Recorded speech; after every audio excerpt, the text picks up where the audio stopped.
How you doing, folks? Great to see you. Welcome to the program. I'm very glad you could make it here today because in this episode we're going to be taking a trip to 1985 and we're going to be diving into a classic little time travel movie that a lot of you have probably never even heard of.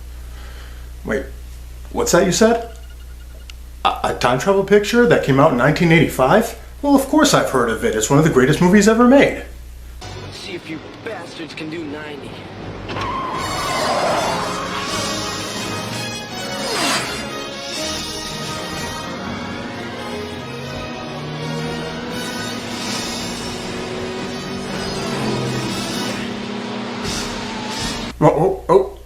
No, I didn't mean that 1985 time travel movie. No, the one I'm talking about is the forgotten little gem, My Science Project.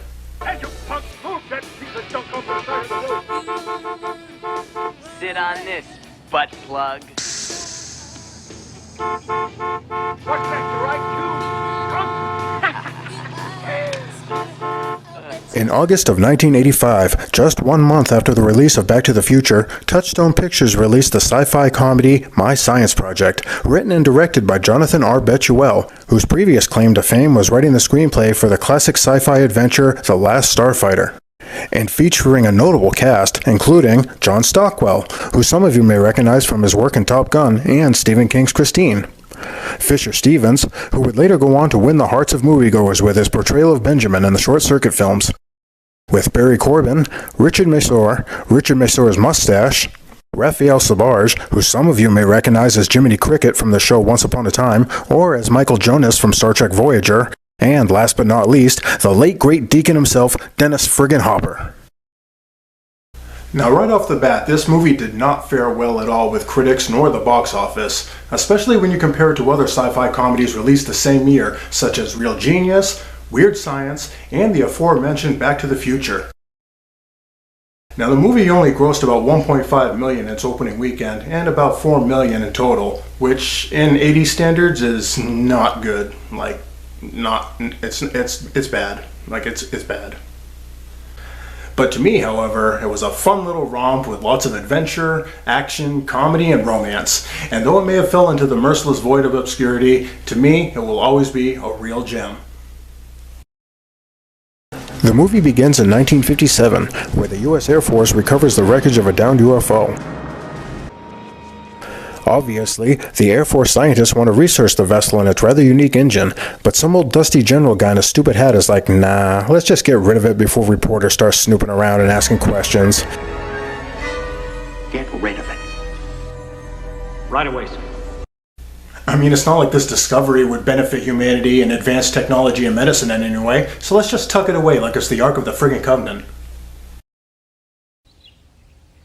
We then go to present day, where Dennis Hopper is teaching a science class and he asks the students what their science projects are going to be about. He then quickly singles out one of the students, Mike Harland, and asks him about his science project, to which Mike simply replies, I'm working on it. You're working on it. before being saved by the bell. But before Mike can leave, Hopper calls him over to his desk, where he tries to encourage Mike to do something special for his project. Do something special, something original. Come on, man. Mike then goes to see his girlfriend, where she quickly breaks up with him. Michael, our song is over. Fine. Comprende? No.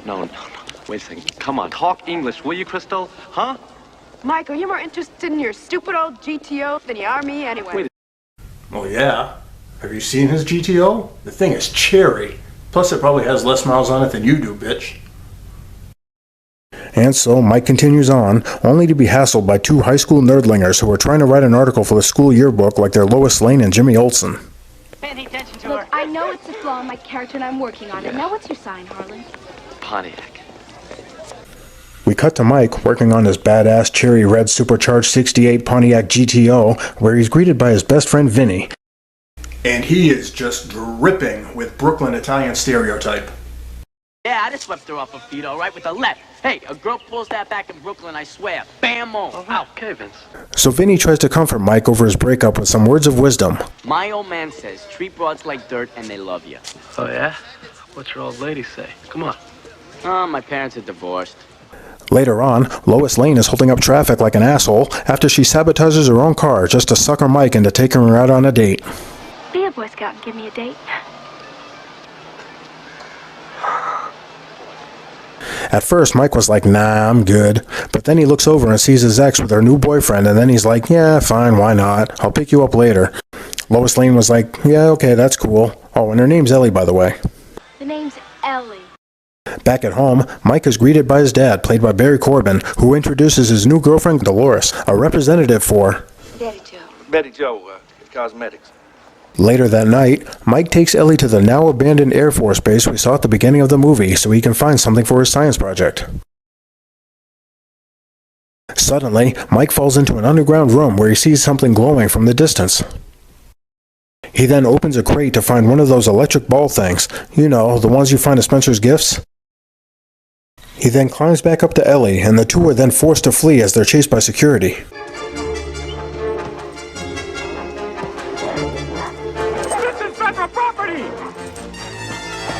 After getting away with his theft of government property, Mike's car breaks down on the way back to town for some inexplicable reason. So Ellie suggests that they walk back to town to get a tow truck, but Mike's like, if I do that, people are going to know my car broke down and I'm going to look like a shit mechanic. So instead, Mike calls up his boy Vinny on the CB, which was kind of like the cell phone of the 80s. Vinny then answers the CB wearing an Indian headdress. Because Fisher Stevens can't go one movie without playing Indian. So Vinny helps out Mike with taking Ellie back home, where we then see Nerdlinger spying on her house for some reason. He's then joined by these dinguses, where they agree to mess up Mike's car for a price, because apparently Nerdlinger has the thing for this Ellie chick. We go to the garage, where Vinny and Mike are working on Mike's car, still unsure as to how it broke down. They then turn their attention to the Spencer's ball for a moment before calling it a night. Yeah. Thanks for helping me out, Vinny. Hey, no sweat. I'll see you at the brain press tomorrow. Okay, take it easy. Yeah, night.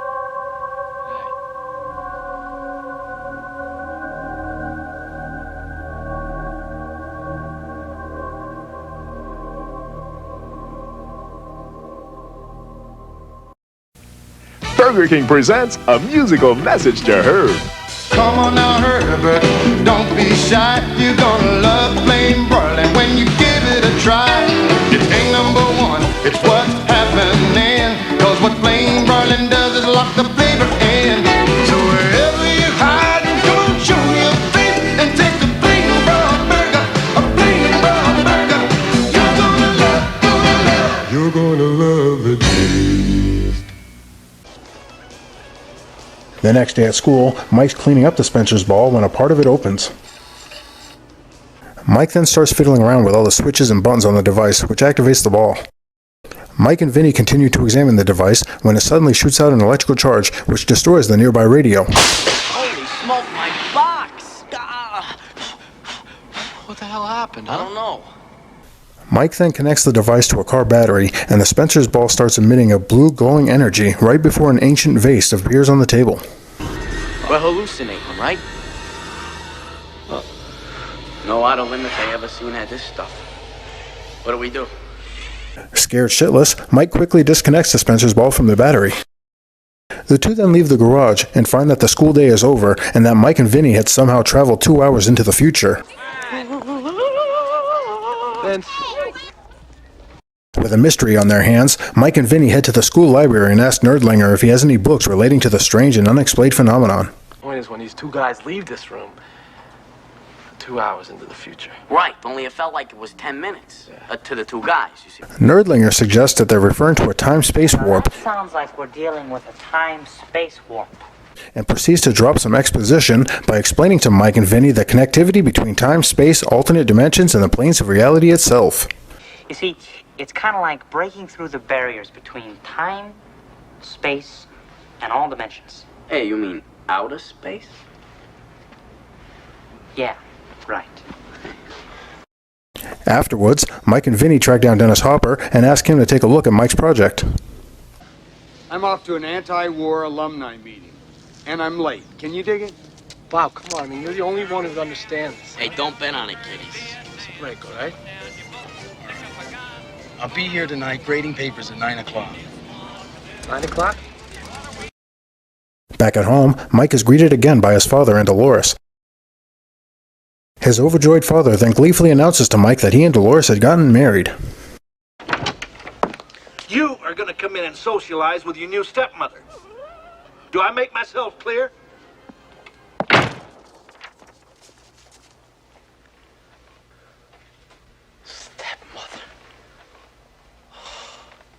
Mike, Vinny, and Ellie then go to Dennis Hopper's classroom and show him the Spencer's ball. Intrigued by the device, Hopper does some sciencey stuff with it. Well, it's unreal. I mean, it doesn't show up on our metal spectrum.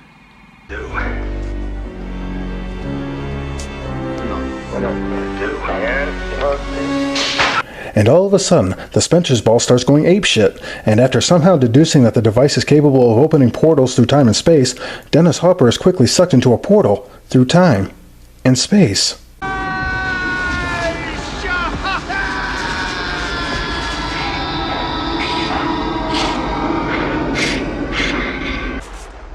Mike and the others then leave the school to find the three dinguses from earlier messing with his car, but Mike doesn't really have time to deal with this pointless subplot, so he just lets them leave because he has bigger problems to deal with. With the energy from the device still growing and feeding off the town's electricity, Mike and the others decide that the only way to stop it is by destroying the town's power supply. We black out town. Black out town. Instead of just, unplugging the frigging thing when you're right there. But hey, I guess we need to pad the runtime somehow. So the gang breaks into Barry Corbin's hardware store and steal a bunch of dynamite, because apparently in the 80s you could just buy dynamite at any local True Value hardware store. They then load up into Mike's car and hightail it to the edge of town. And at this point in the movie, we actually get to see how good of a mechanic Mike really is, because not only does he get into a street race with electricity, but his car is so badass that he actually friggin' wins.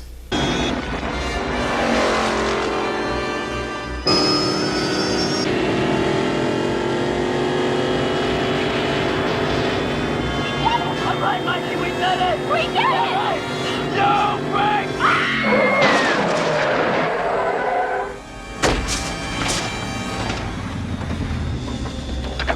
Now that was a ride! I kind of feel like Gregory Peck in The Guns of Navarone. Latello! All right, hold your horses here. Whoa, whoa. They then proceed to black out the town, cutting off power to the Spencer's ball, as well as causing thousands of dollars in property damages, which totally turns Ellie on for some reason. We did it! After returning home, Mike sneaks into his bedroom, where he finds a detective waiting for him. With the town's power restored, the detective then takes Mike and Vinny to the precinct and books them for all the shit they just did. Tax dollars at work. It'll be just about enough out of you, Paul. Hey, chill out, Mr. Spock. At the school, Ellie finds Nerdlinger screwing around with the device, which starts messing up the town's newly restored electricity, thus allowing Mike and Vinny to promptly escape. Let's jam. Vinny then decides to continue his crime spree by stealing a cop car for no reason whatsoever. I mean, he's already an escaped fugitive anyway, so what are they gonna do, Anyway, Mike and Vinny go to the school, and right off the bat they can tell that some shit's about to go down. Once inside, they're joined by Nerdlinger, and as they start down the hall, they start seeing some really weird shit when people from the past and future start appearing before them. We got Nazis, Cleopatra, even Beastman from Masters of the Universe. You name it, they're all here. Yeah, well, I don't care what country he's from. One shot in the chones and he's down. At one point, they even battle a gladiator, but luckily for them, it wasn't Russell Crowe, or the movie would have ended a lot sooner.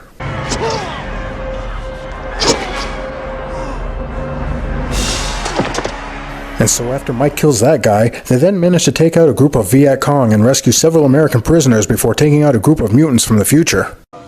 Go ahead, make my semester.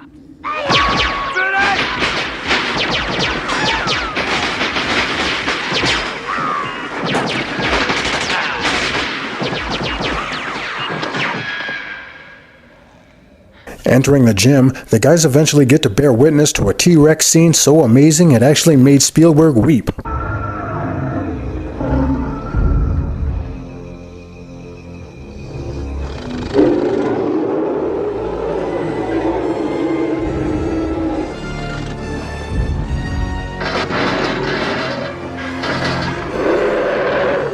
It's God-funking Zilla.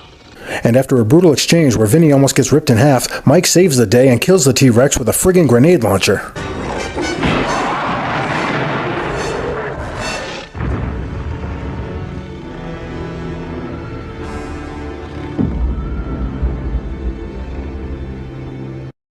As they finally arrive at Dennis Hopper's classroom, Mike finds Ellie lying unconscious nearby. She then wakes up and the group are soon attacked by some more mutants trying to enter the classroom.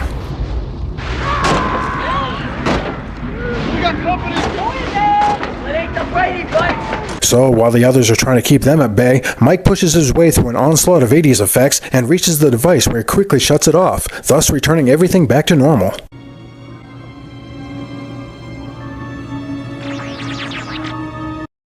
Which is probably what he should have done earlier, before breaking into a store, stealing dynamite, destroying property, blacking out town, escaping jail, stealing a cop car, destroying a high school, and tearing a hole in the fabric of space-time. But hey, live and learn, I guess. So with the day saved and everyone relatively unscathed, the detective decides not to arrest them for, all that shit they just did. And just then, Dennis Hopper returns from 1960s Woodstock. Mr. Roberts? Bob? Flower power, children. Beatle concerts, anti-war rallies. He's then promptly arrested, and as he's being taken away, he gives Mike an A on his science project on the condition that Mike gets rid of it. Get rid of the gizmo. The world is not ready for space and time. It's only for such rare individuals as myself. And the future is a groove, man. I made sure of that. It's a funky valley high. Oh, yeah. Easy on the fringe, Kojak. So Mike returns the Spencer's ball to the air base, and on the way home, his car breaks down.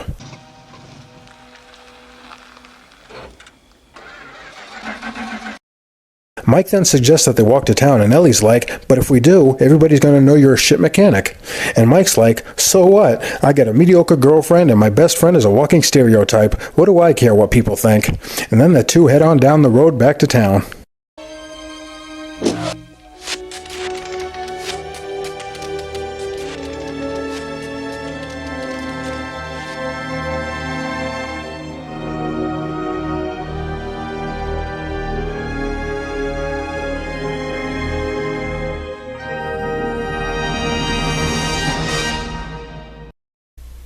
Well, that was my science project.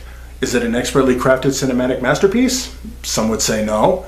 But is it a fun way to kill a couple hours on a rainy Sunday afternoon? Well, if you're a fan of quirky 80s action sci-fi comedy, it might be right up your alley. And who knows, you may even find it to be a real gem. So until next time, this is me to you, wishing you the very best, and remember, always keep it real. Bye-bye.